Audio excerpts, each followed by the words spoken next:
An F-15E down. A U.S. fighter jet crashed in southwestern Iran, but not before both crew members successfully ejected. One American airman has been rescued by U.S. forces, and the other is still missing, with a massive search underway.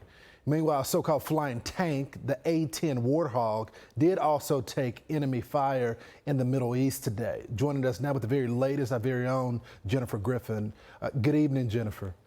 Good evening, Lawrence. We have some new details about the F-15E, which was shot down last night, and the A-10 Warthog, which was fired on and crashed near the Strait of Hormuz. The pilot of the A-10 Warthog was rescued after the crash, we've learned, and two rescue helicopters involved in the search for the missing F-15E weapons systems officer were damaged by enemy fire, and some of the helicopter crew members were injured, we're told, but they did manage to land safely. The U.S. F-15E was shot down late Thursday night before the sun rose on Friday in Iran. The pilot was rescued, but an urgent search continues for the weapons system officer who sits behind the pilot in the Strike Eagle cockpit.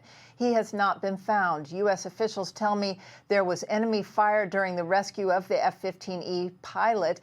Video from Iran appears to show one of the American rescue helicopters being hit by enemy fire, black smoke coming off of its tail. This photo shows the ejection seat and parachute of one of the Strike Eagle crew members, likely the pilot who ejected after being shot down. Both crew members would have been given extensive SEER, survival and evasion training.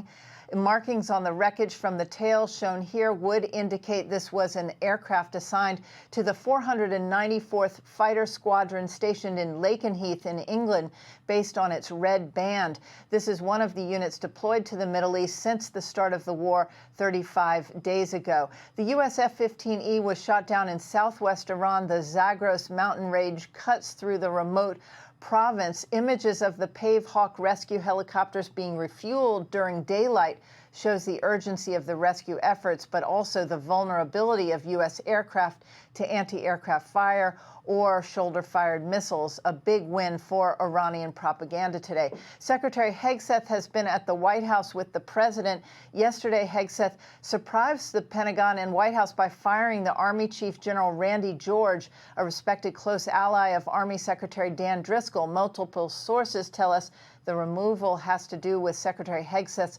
rivalry with Driscoll, who is a close ally of Vice President J.D. Vance and was considered on a short list to replace Hegseth at one point, Lawrence.